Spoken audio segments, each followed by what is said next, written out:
হরে কৃষ্ণ বন্ধুরা, প্রীতি জানা মিনি ব্লগে সবাইকে অনেক অনেক স্বাগতম। তো আশা করি তোমরা সবাই ভালো আছো, আমিও ভালো আছি। তো চলো আজকে একটা নতুন ব্লগ শেয়ার করি।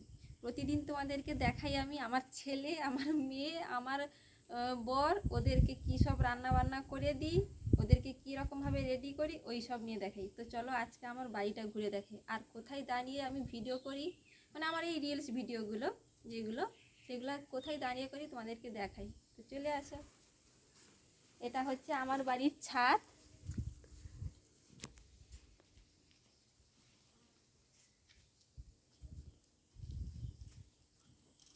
আর সামনে দেখতে পাচ্ছ পুরো মাঠ, পুরোটাই মাঠ।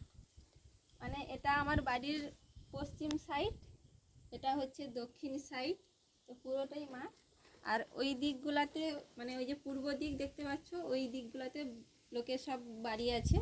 তো এদিকে পুরো ফাঁকা মাঠ। আর আমি একটু বিকেলে চলে এলাম একটু হাওয়া খেতে, তো ভালো লাগছে, তার জন্য একটু তোমাদেরকে শেয়ার করে দিলাম যে আমার বাড়ির উপরে ছাদটা কীরকম। তো অনেক বড়ই, এখানে প্রায়,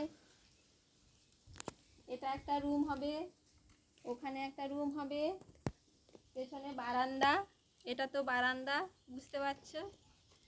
আর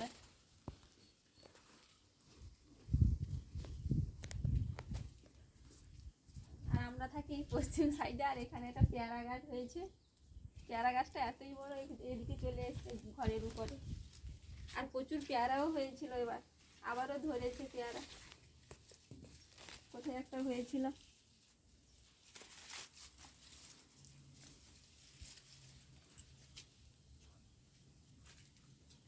আর এখানে আমাদের বাড়ির জল ট্যাঙ্কি 1000 লিটারের। আর এটাও ঘরের উপরে চলে এসছে আম গাছ।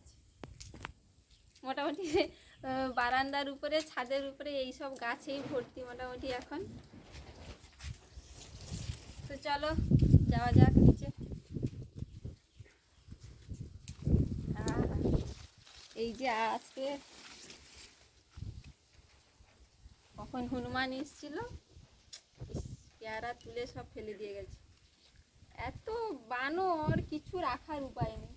আরও ভেতরে কোথায় হয়েছে, এই যে সব খেতে পারেনি, শক্ত লেগেছে, সব ফেলে দিয়ে গেছে নখের দাগ দিয়ে। কিছু রাখার উপায় নেই, এত হনুমান। তো আজকের ব্লগটা কেমন লাগলো প্লিজ কমেন্টে জানিও। আর তোমরা কিন্তু অনেকে ভিডিও দেখছো আর লাইক করছো না, কিন্তু প্লিজ লাইক করো আর কমেন্টে বললে আমারও উৎসাহ বাড়ে, আগ্রহ বাড়ে ভিডিও লোড করার জন্য। তো বাই, সবাই ভালো থাকবে, নমস্কার।